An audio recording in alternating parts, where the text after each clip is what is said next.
Good morning, everyone. Paul Ruppel here with Fox 29 News Now. Hope your Thursday's off to a great start.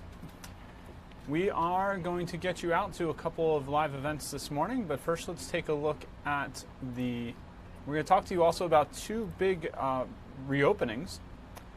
One being of national consequence, the Washington Monument is about to reopen. We're expecting an event to begin there shortly. Press is already gathered for an event at the base of the monument. So we'll bring that event to you as soon as it happens.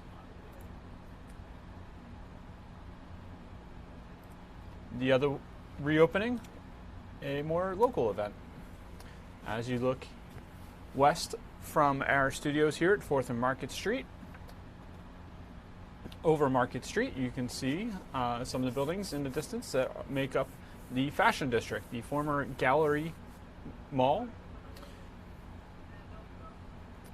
I guess it's between about, the bulk of the mall is between about 9th and 12th on Market Streets.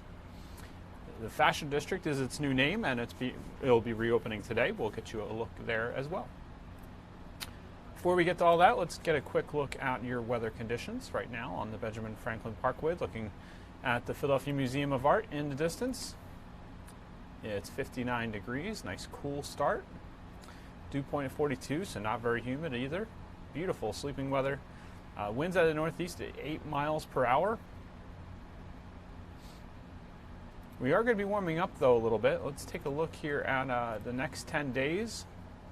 A graphic from our Fox 29 Weather Authority team. The average is 77 degrees. We're going to be a bit above average for the bulk of the next 10 days. Get close in the middle there, 78, a pair of 78s. But we've got some beautiful weather heading our way. A lot of 80s. It will be a warm weekend. So fall is approaching, but it's not going to feel a whole lot like fall. Will today, and a little bit toward the end of the week, pretty close to average, but it's going to be a very warm weekend.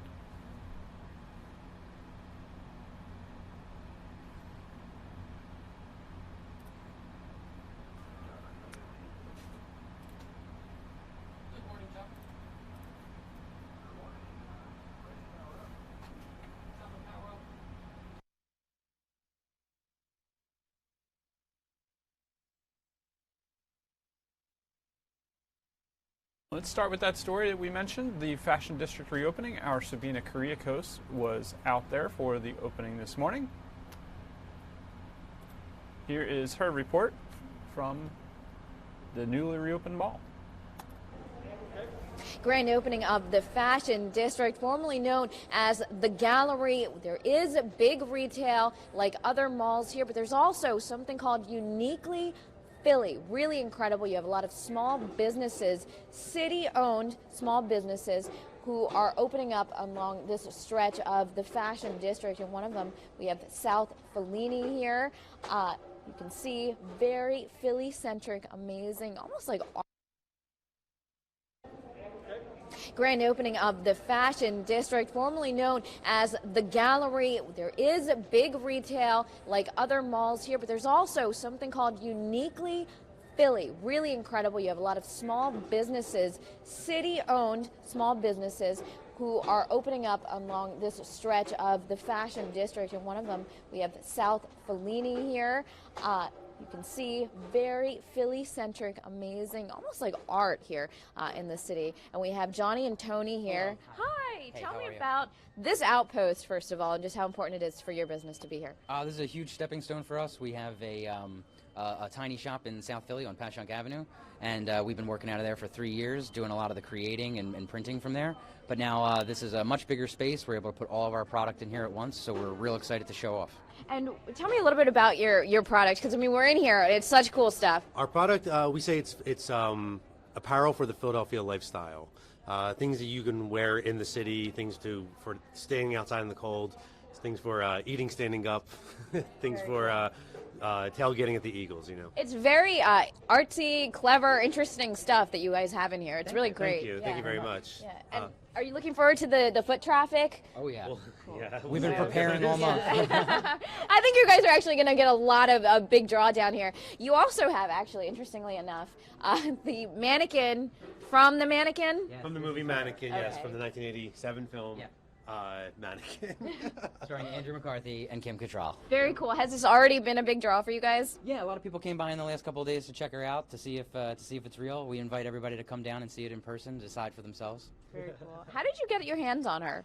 Before we had the store, I was in the film industry for many years. I saw her in an old prop house years ago, and always remembered that it was there. When we decided we had a store, we were going to need a mannequin, so we said, why don't we get the mannequin? Very cool. And you refreshed me on the Philly connection because I forgot it was filmed here. It was shot here at the Wanamaker building. Wanamakers. Very cool. You guys are awesome. Thank you so much. All right, so we have South Fellini's here, Fashion District. Sabina Kuriakos, Fox 29 News. Back to you. Thank you, Sabina, for that report. We had a little hiccup at the beginning there. Sorry for the repeat of the top of the package, but thank you very much to Sabina for that.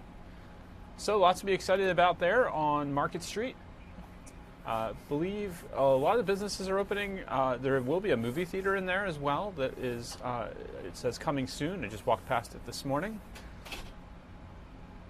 Had a big arch balloon entrance from the train station, from Jefferson Station into the mall. Of course, there's also a station at 8th and Market on the Market Frankfurt line there that also serves the mall. So lots of enthusiasm there for the merchants and optimism for foot traffic that they'll get from both commuters and local residents, and hoping to see a big boost in sales there. Let's get you to another local story. This is one our Steve Keeley's been following, and we're still hoping for a good outcome here. A local business is offering a $5,000 reward to bring home a South Jersey 5-year-old girl abducted from Bridgeton City Park. An Amber Alert remains in effect for little Dulce Maria Alves. Steve Keeley was in Bridgeton this morning with how the business community is helping the search efforts. After 3 days now of searching for answers and searching for still missing 5-year-old Dulce Maria Alvarez, reward offers will be adding up to hopefully help jar some of those hidden answers loose. The first and biggest we've learned about so far comes from this tortilla-making little factory on Route 77, a busy little tortilla plant with big-hearted owners. So you're living up to the name of your business. El Paisano means friend in Spanish, and you're being good friends to the community by offering a $5,000 reward. Correct. And what made you want to do that? Honestly, because really, it's a child we're talking about here. I have children too. If I was in a position that I would love for the community to help me too. You never know. One day, it could be any of us, of our kids. And we would like to unite as a community, especially in Bridgeton. We're the heart from Bridgeton. So we have to look out for our people. They looked out for us, so we look out for them. And I'm sure you expect your first 5,000 will grow maybe tenfold because you'll get the idea going and it'll snowball from here. Yes, that's the idea, that hopefully that when people see we stepped up, there will be other businesses that will step up as well. And you think money may be the key to breaking this case by maybe making somebody come forward that maybe didn't want to come forward beforehand? Oh, yes, definitely. When it comes to money, people will even look under the rocks for someone. And that's a shame. With money, people talk. Organizers plan to go to the park where she vanished tonight at 7 p.m. with family and friends to formally announce what may likely be many more add-on reward offers to El Paisano's $5,000, showing that there are many El Paisanas, friends here, who all want this little girl back here safe. In Bridgeton, Steve Keeley, Fox 29 News.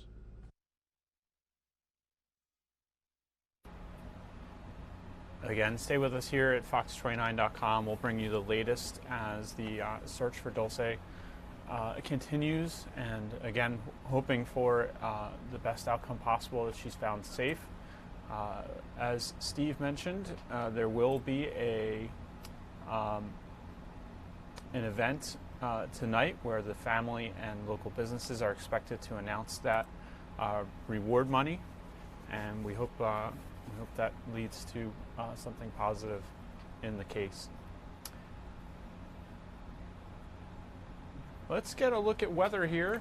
Waiting for a couple other events to happen, but let's get you a full look at weather real quick.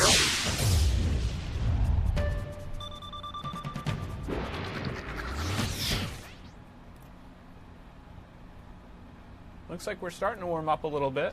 I'm seeing that the temperature has risen to 62 degrees. Again, the low dew point, and a little bit of wind out of the northeast at 5 miles per hour. So very, very nice walking weather and comfortable out there. We're looking at several days of very positive weather, very nice weather. Look at ultimate Doppler radar, not much to speak of at the moment. Your current temperatures, 60s from about Philly on south and 50s to the north. Cool spot, Mount Pocono, 53. Warm spot is our Wilmington and Millville at 63 each. It's going to be a nice night tonight, 51. I flashed away real quick, just saw our weather team was putting some graphics up here. All right, let's take a look at the your regional temperatures. Again, a lot of greens, 60s, some 50s on the board, particularly up in New England. Williamsport, Pennsylvania, a little bit cooler as well. And your national temperatures, 84 down in Miami, in the hot spot. 80s all along the Gulf Coast. So some yellow on the map with yellow and orange as you get in the southeast a bit, although the coast a little cooler, only 65 in Raleigh. Out west, 50s in San Francisco and Portland, 80 in Phoenix, 74 in Vegas, 75 in El Paso. Our temperature change here, a little bit cooler than it was at the same hour yesterday. 6 degrees cooler, in fact, in Pennsylvania at this hour. Philadelphia, excuse me. As much as 8 degrees cooler in Atlantic City. Wind speeds, as we mentioned, 5 or 6 miles per hour in Philly. Single digits most places, although Wrightstown, Millville, and Dover at 10 or above. Not much to speak of in the way of wind gusts, but you do see those winds coming out of the north and east.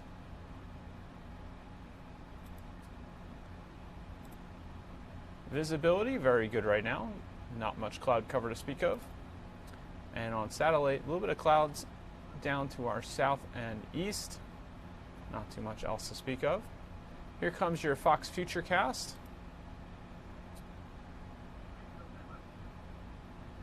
I think that's a bit outdated. We'll have to check on that for you. That shows Hurricane Dorian from earlier.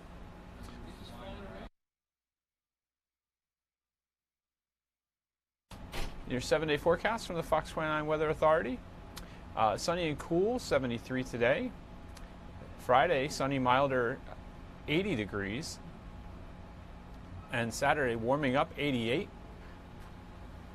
Overnight lows in the 50s, so we're calling all 3 of these days perfect 10s on our forecast by the numbers. Sunday, so long summer, 88 as the Eagles are home. So that'll be a nice one at the link. Monday, autumn warmth, 86 degrees. Tuesday, AM shower, cooler, 79. And Wednesday, sunny and nice, 79. Let's give you another look at that next 10 days forecast. Again, it looks like we will be just above normal for most of the days, a little bit just above in the middle of the stretch here, but the average temperature being 77.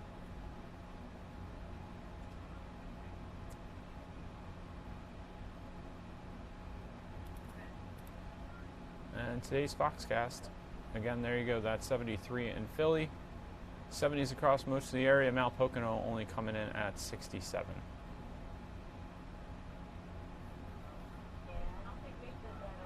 For the latest, keep track on the forecast wherever you are with our Fox 29 Weather Authority app. get hourly temperatures, hourly conditions, get notifications for severe weather based on your location.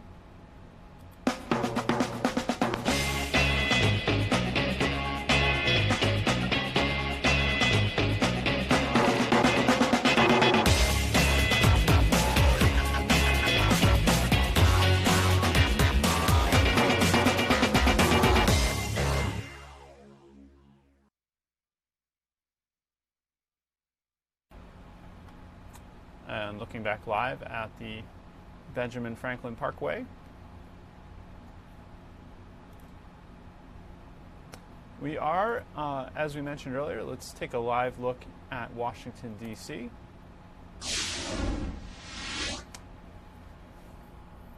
There's the Washington Monument, which is reopening.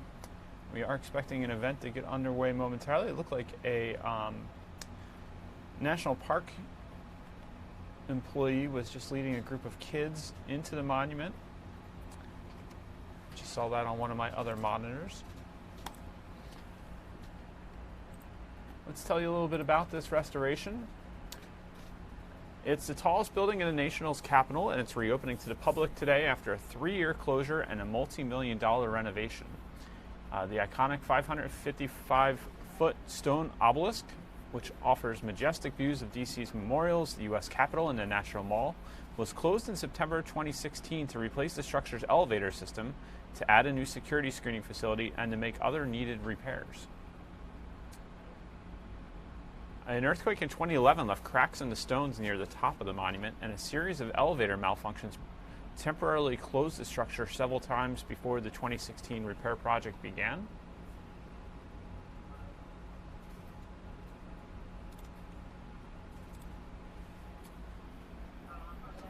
National Park Service spokesman Mike Litterst told our sister station at Fox 5 an early look from inside the Washington Monument's observation area, or he gave them an early look inside the observation area Wednesday. He said the elevator malfunctions were making the system unreliable, and the department could no longer guarantee passengers wouldn't get stuck. He said that during the closure, the elevator has been completely modernized with a new control system and all new mechanical parts. The monument took nearly 40 years to complete, with construction beginning in 1848. Work was halted in 1854 at around 150 feet when funding ran out, and the delay was extended by the Civil War. When construction resumed in 1879, builders were forced to use stone from a different quarry, giving the obelisk its distinctive two-tone color. The Washington Monument was the tallest building in the world, but was soon overtaken by the Eiffel Tower in 1889. It averages about 500,000 visitors per year. We are expecting First Lady Melania Trump to attend the ribbon-cutting ceremony. And our sister station there has some information on how to get tickets to go in and experience the tower.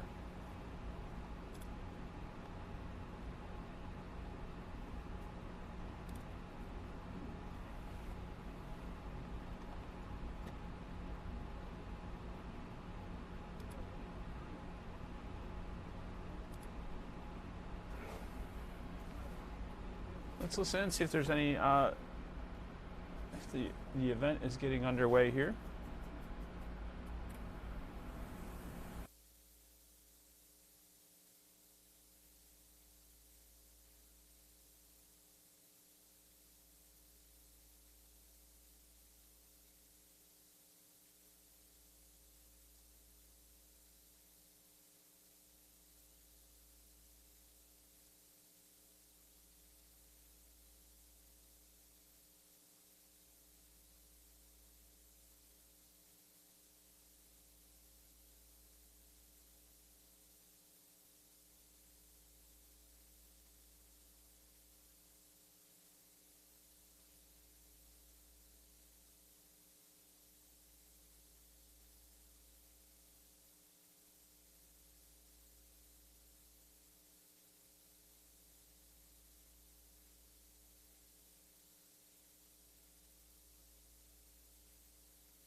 While we're waiting for this event to get underway, I can tell you a little bit more about the weather.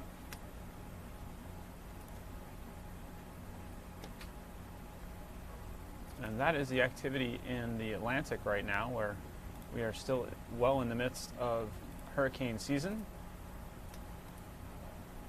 This was as of the 9 a.m. update this morning, but gives you a good sense of what's going on with Tropical Storm Jerry. The latest information we have as of, I believe this will be as of, no, this will be the latest information. Max sustained winds of 70 miles per hour, minimum central pressure of 995 millibars. It was moving west-northwest at 14 knots. Information on the screen there is from 9 a.m. This is actually as of 8 a.m., so that might actually be more current.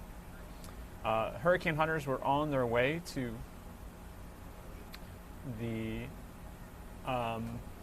see the storm to check it out and get some more information about that. I can also tell you, if you look just south of the Dominican Republic, there's an area of low pressure associated with a tropical wave, according to the National Hurricane Center. There's only a 10% chance of cyclone formation here in the next 48 hours. Back behind Jerry, there's another disturbance, but they're saying 0% chance of cyclone formation within 48 hours. Although the next 5 days, there's a 30% chance that could turn into something to watch. And you can just see it on the corner of your screen there on the left. Tropical Depression Imelda, which I believe became a tropical storm just hours before it made landfall in Texas.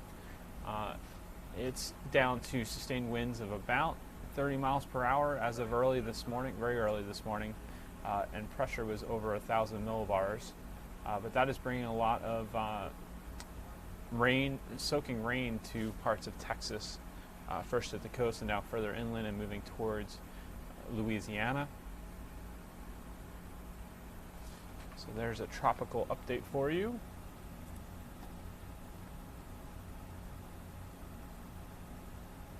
While we wait for the reopening ceremony there at the Washington Monument to get underway.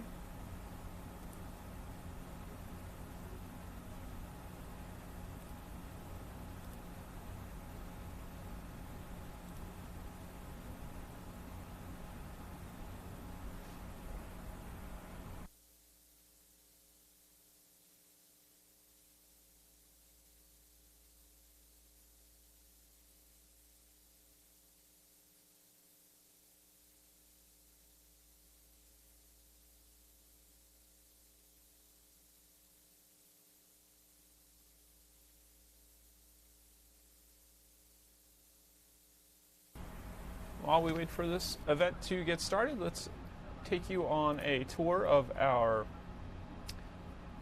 weather cameras. Get you some live looks around the region at this beautiful weather on Thursday.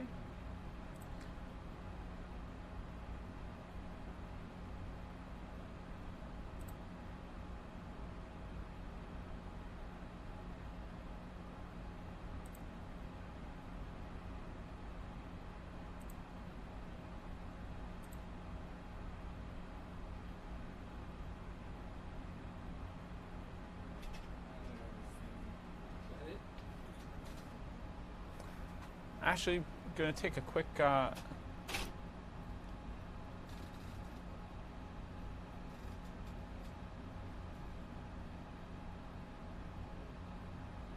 checking on something else that's coming in at the moment.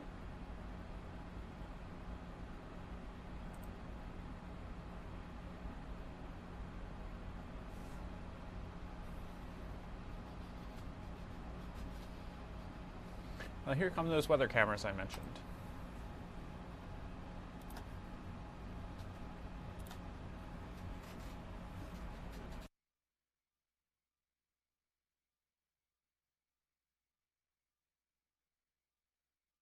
This, of course, is Allentown, Pennsylvania.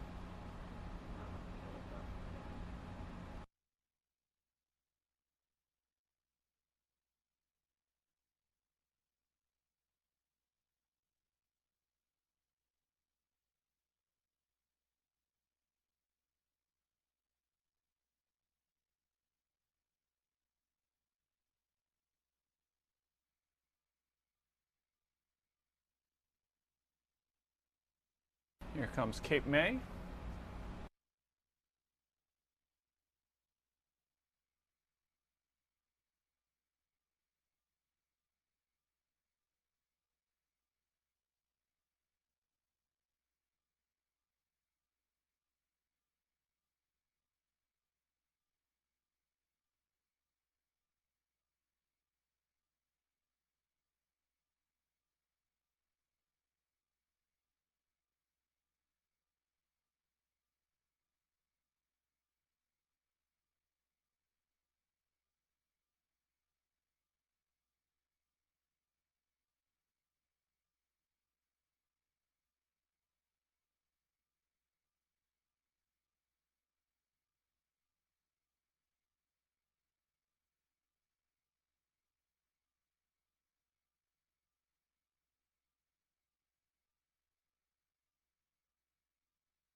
All right, we're going to take it back live here to Washington, D.C., where the Washington Monument is reopening. I believe this will be the arrival of First Lady Melania Trump.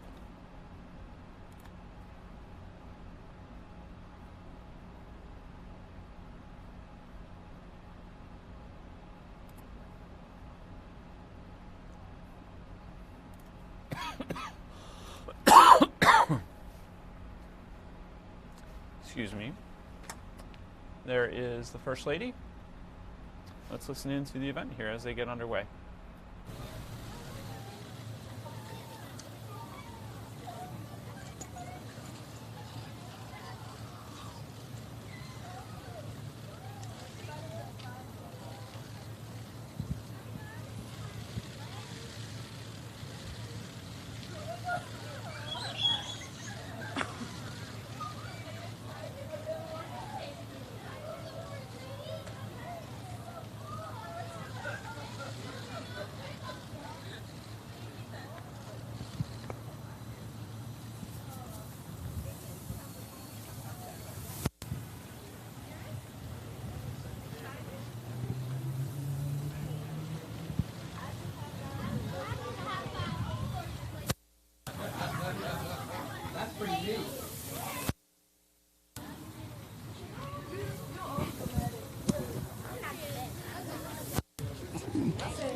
Good morning. Good morning. Are you guys ready to have a little bit of fun? Yes. Well, it's such a great honor to have the First Lady with us today for the reopening of the Washington Monument. And we are joined here by some wonderful fourth graders. And the reality is the monument has been closed for a little over 3 years. And today is the grand opening. We're joined by fourth graders because we also have a program to get our fourth graders outdoors.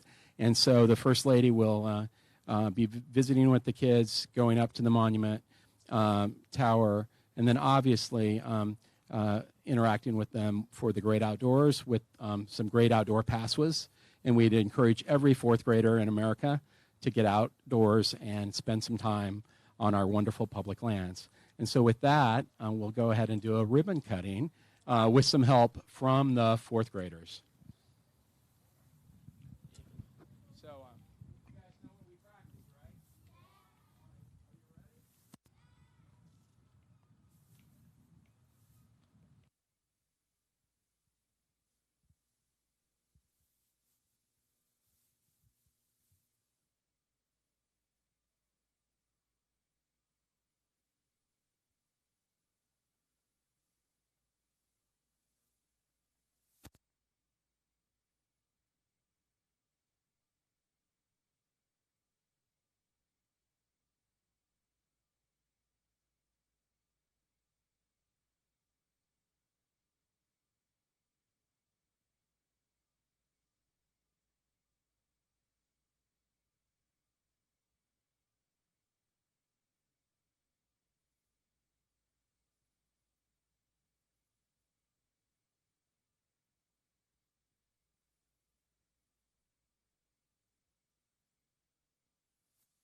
We don't seem to have audio of this portion of the event. We'll give a listen on another channel, see if we can pick it up. Street sounds from the camera that's shooting the tall shot of the monument.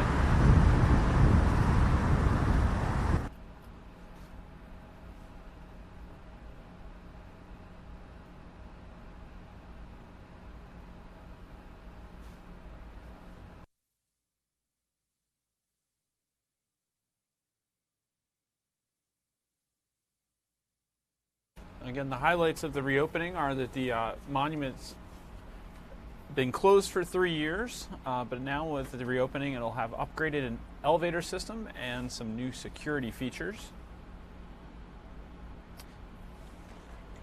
If you didn't hear me give this information earlier, the iconic 555-foot stone obelisk that offers majestic views of DC's memorials, the U.S. Capitol, and the National Mall was closed in September 2016.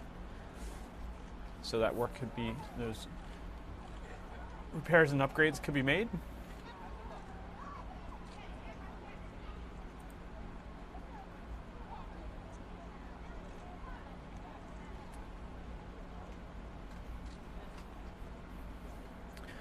Mrs. Trump and Mrs. Abe, the wife of Prime Minister Shinzo Abe of Japan, did go up in the went up in the U.S. Capitol during a tour of the Washington Monument's observation deck. They looked out at the Capitol during a tour of the Monument's observation deck. So they did go up in the monument as recently as April. So it has been accessible for some events. There you see the First Lady greeting the fourth graders. The National Park System does have a nice plan where they do encourage fourth graders to go outdoors, as the spokesman was saying there.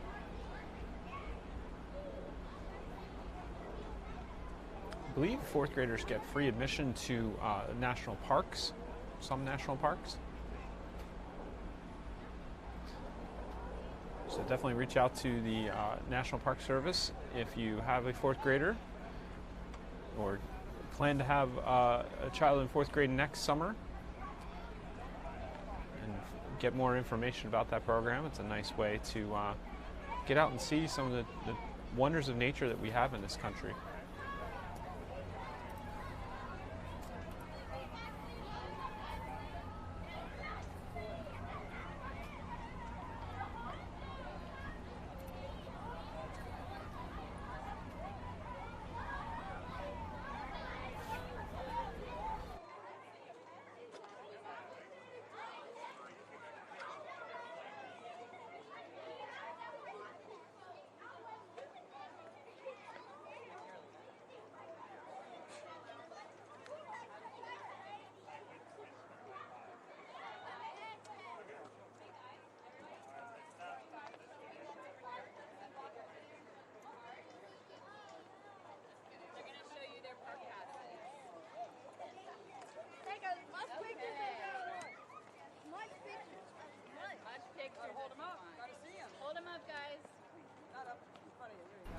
Cute video here of the school children holding up. It looks like they're holding fourth grade park passes, or outdoor passes of some kind.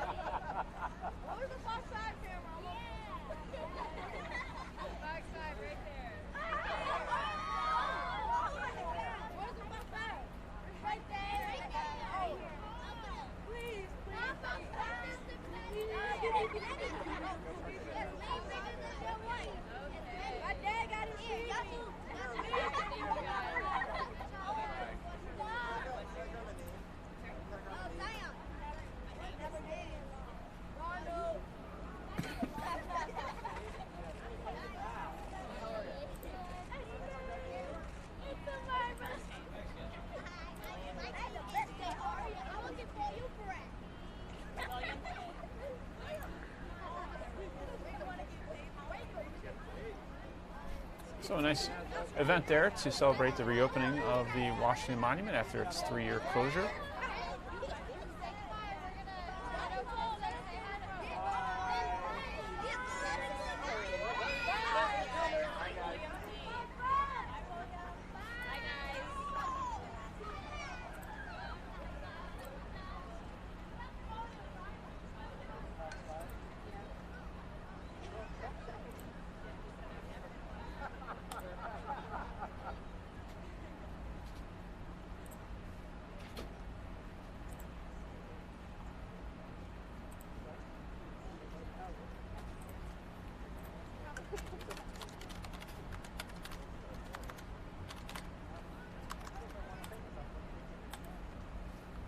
Gonna try and get you out to another live event that's occurring right now.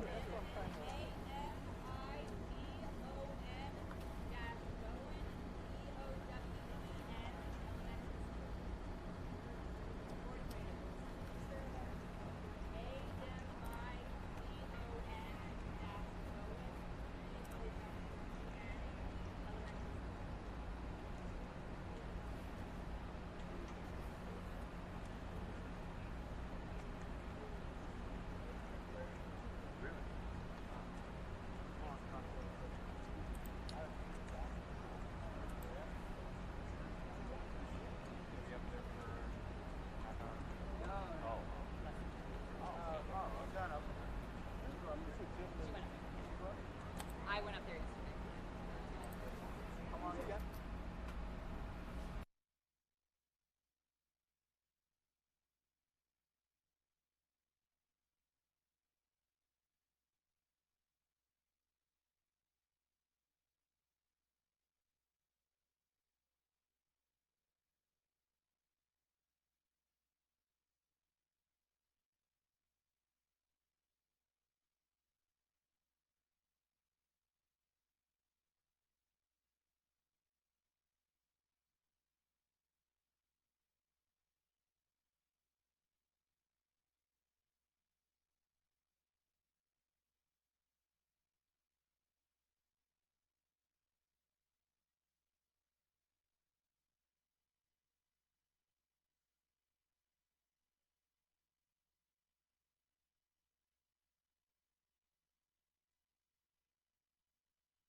All right, I was having a little bit of trouble getting this switched over here, but it looks like we've got it now.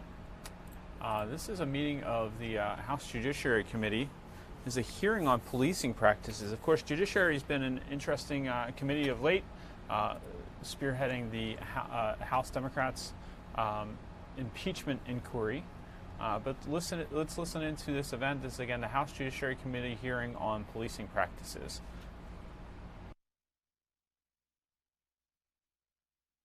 Serve and protect. On July 17th, the NYPD police officers approached my son. One of them put him in an illegal chokehold. Eric cried out 11 times, "I can't breathe." 11 times he said, "I can't breathe." But those officers who were on the scene that day, they didn't seem to care.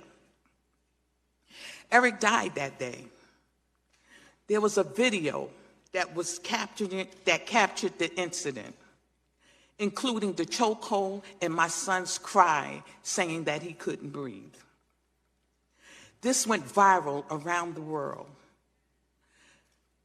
So my thought is today, how come no one was held accountable? No one was held and charged for my son's death.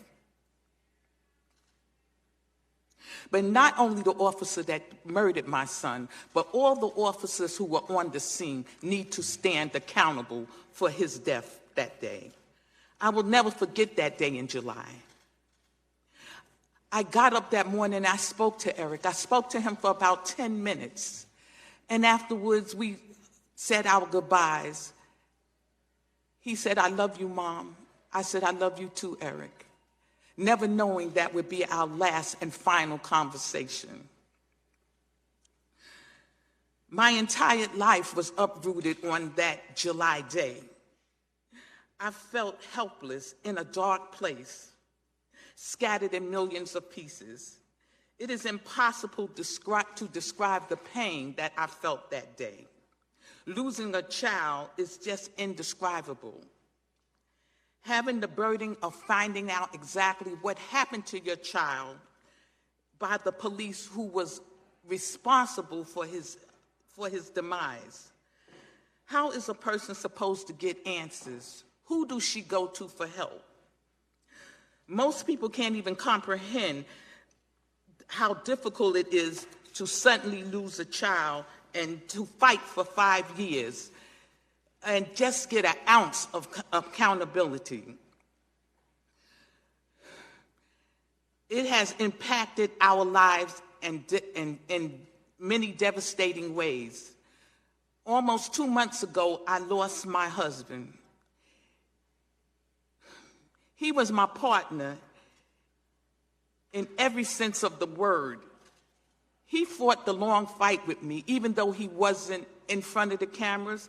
He supported me, and he really supported the cause. My granddaughter, Erica, she died December 17th of a heart attack. She was only 27 years old. But when my son was murdered, she fought the good fight. She fought until she became ill. I say she died of a broken heart. These are the wounds of the seen and unseen from the police brutality, the loss of loved ones, and no recourse, no accountability. The entire family is traumatized. Each and every time we enter the courtroom or watch the officer responsible for my son's death get a pay raise, or hear the Department of Justice saying they're not going to seek charges, or when an officer who is the commanding officer of the person who was on the scene when my son was murdered said it was not a big deal that Eric laid on the ground DOA. I come before you today not only to share my son's story or the long quest of justice that we've been seeking for 5 years, but I urge you to take immediate action to imply the national changes and standards towards policing. In 2015, I stood with Representative Hakeem Jeffries as we introduced the bill that would make chokeholds illegal under federal civil rights law. Once the bill is reintroduced, this season I call for you to support and vote for legislation. The Excessive Use of Force Prevention Act of 2019, please vote for it. Violent police have no place in this society. So, like you said, Mr. Nadler, let's get them out of here. No officer who is not there to do his job should be on the police force. So again, I asked you to please vote on this bill. Ms. Carr, thank you for your moving testimony. The committee understands how difficult this was for you and has agreed not to subject you to questions out of respect.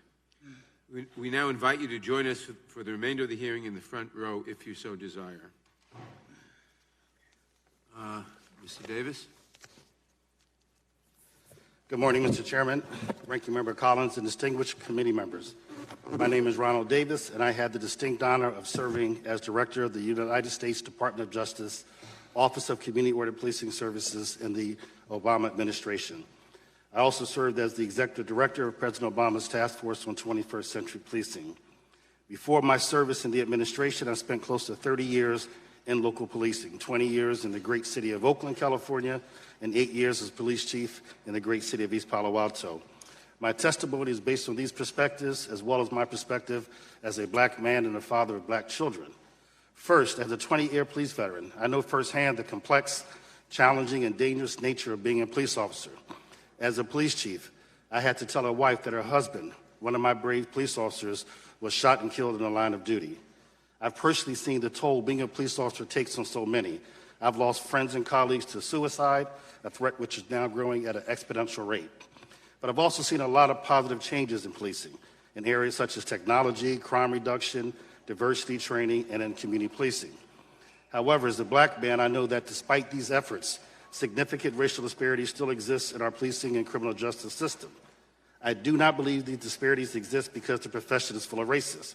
I believe they exist because of structural racism.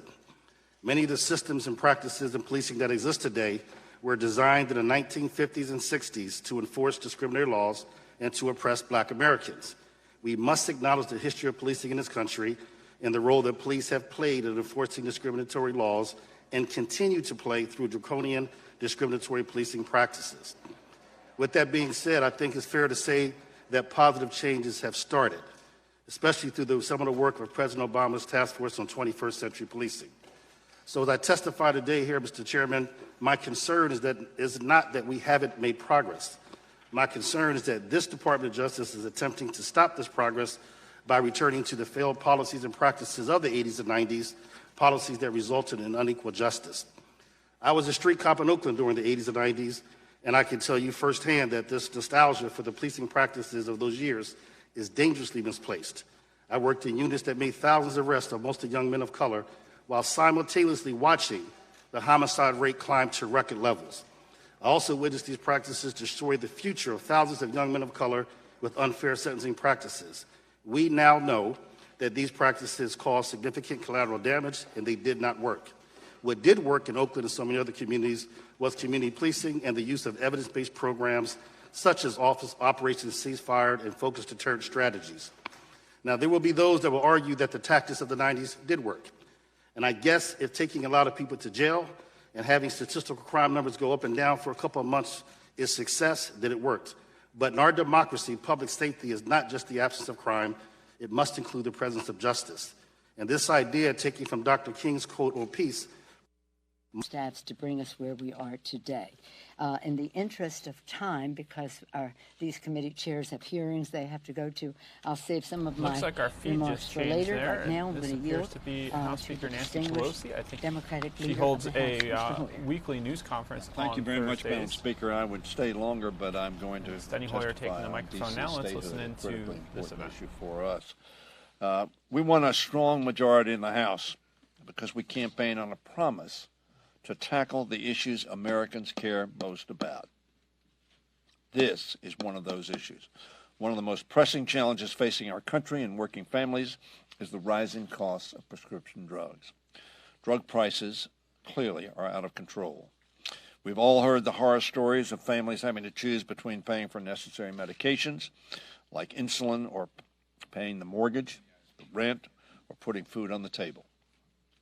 In my home state of Maryland, the list price for insulin is 21 times that of Australia, 14 times the price in the United Kingdom, and 12 times the cost in Canada. Uninsured people living in my district, 6 times more for an EpiPen than uninsured, not unemployed. 6 times for an EpiPen more than Australians pay, and 9 times more the cost in Great Britain. That is just unsustainable, unacceptable. American taxpayers support prescription drug innovation through government grants and R&D tax credits to drug companies, so Americans shouldn't have to pay many times more what people in other countries pay. Something needs to be done, and Democrats are determined to get the job done. We promised we would do it, and we're going to do it. There's plenty of room to secure fair prices and protect innovations. That's why today we're unveiling H.R. 3 that will help lower prescription drug prices and hold drug companies accountable. H.R. 3 will now advance to committee consideration. We have the 3 chairs here with us, a chance to make improvements in that legislation, to hear from people as to their views as how this best can be done. I look forward to seeing the progress made there with the goal of bringing a marked-up bill to the floor that addresses this challenge with the seriousness it deserves. The time is now. And I thank the Speaker for her leadership and these 3 committee chairs and their members for their leadership, and look forward to being supportive of their product. Thank you very much. Thank you, Mr. Leader. Mr. Chairman? Thank you, Stenny, for your very kind introduction. Well, of all introductions you have, no, what you have to say is of all the introductions I have had, yours is the most recent. Ladies and gentlemen, the distinguished on the Education and Labor Committee, my friend from Virginia. Thank you, and thank you, Stenny, for your leadership, and Speaker Pelosi, thank you for your leadership on this issue. As Stenny indicated, I chair the Education and Labor Committee, and one of the important aspects of this is what the plan does for employer-based health care plans. Employer-based plans spend about $84 billion every year on drugs, and the top 10 drugs cost about $14 billion a year. H.R. 3 addresses this problem by allowing working families and employer-sponsored plans to access the same savings that will be negotiated for Medicare. As a result, this bill will reduce the cost of prescriptive drugs for workers and free up money for companies to invest in creating new jobs and economic growth across the country. This bill is good for taxpayers, good for workers, and good for the economy. I want to thank the Speaker and all of my colleagues for their leadership in advancing this ambitious proposal to address skyrocketing drug prices. And now I'm proud to yield the floor to the distinguished chair of the Committee on Energy and Commerce, Chairman Frank Pallone. Thank you. Thank you. Thank you, Bobby. I got an introduction. Thank you. Let me just say that I'm really excited today because what we're doing can really help the average American. And I want to thank Nancy in particular, because I think she's always looking out to see what we can do, not only as Democrats but as members of Congress, to really make a difference to help people in their daily lives. And this is really something that does that. Stenny mentioned how drug prices are out of control, and that is really true. I really want to stress that the status quo is simply unacceptable. Something needs to be done, and we're going to do it. The problem right now is that the drug companies basically charge whatever they want, and unless a drug has generic competition, which obviously we encourage, then they basically do what they want and they have a monopoly. On the other hand, in many other countries, that's not the case. Most developed countries actually have their government negotiating prices on behalf of their constituents, and as a result, the prices are a lot less in most of the other developed countries of the world. And so what we do is we subsidize the other countries, which is wrong. We need to give the authority to the government, in this case, the Department of Health and Human Services, to negotiate prices. They're specifically forbidden to do that when Medicaid Part D was created, and now we're going to reverse that and put in place a mechanism to achieve real price reduction. So what do? Well, first of all, the Health and Human Services Secretary has to identify the 205 most expensive, if you will, drugs for which there is no competition, no generic competition, and then on an annual basis negotiate for at least 25, and that's a floor, at least 25. And also insulin, which is not part of the 25, but also has to be negotiated.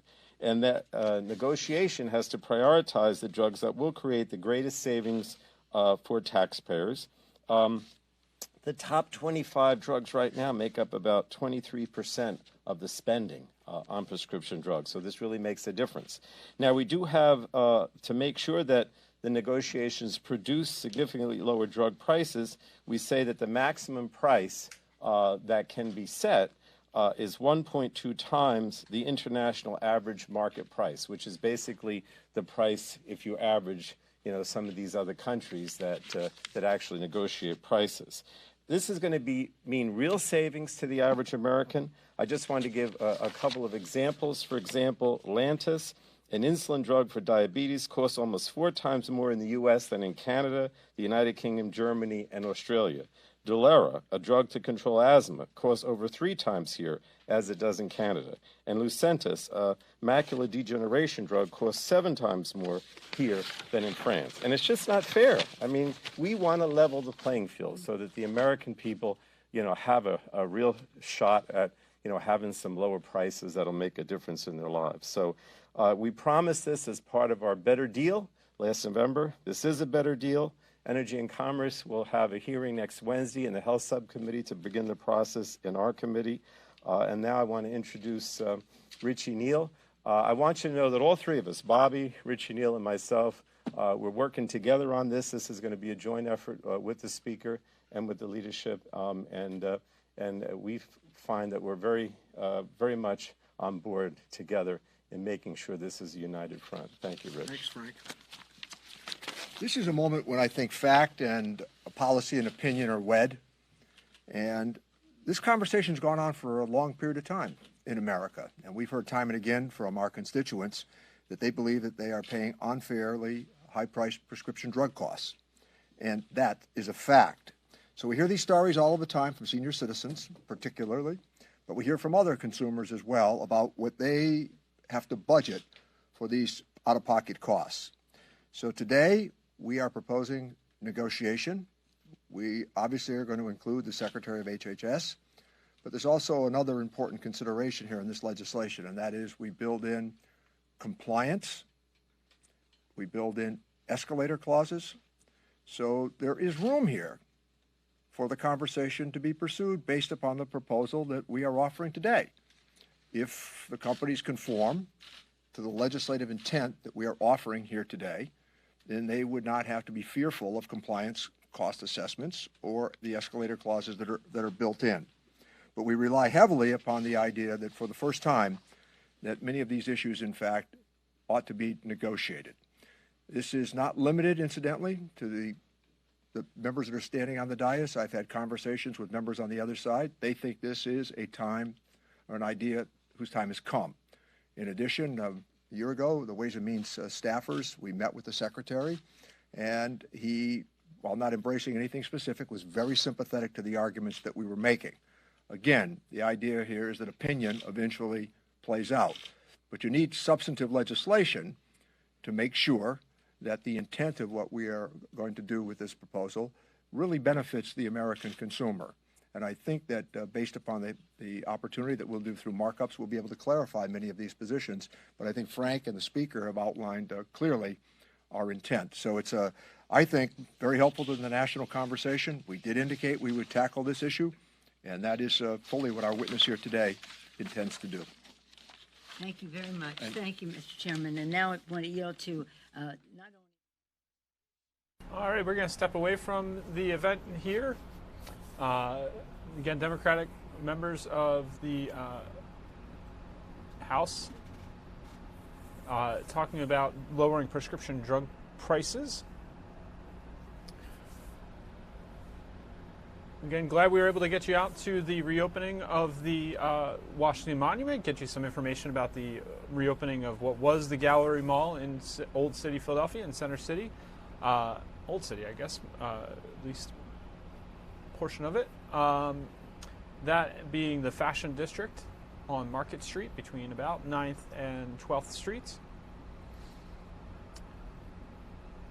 Thank you very much for joining us today on Fox 29 News Now. We'll be back with you. We're with you weekdays after Good Day Philadelphia, starting at 10 a.m. Have a great rest of your Thursday, and we'll see you back here tomorrow for our last day of the work week. Thanks again for joining us.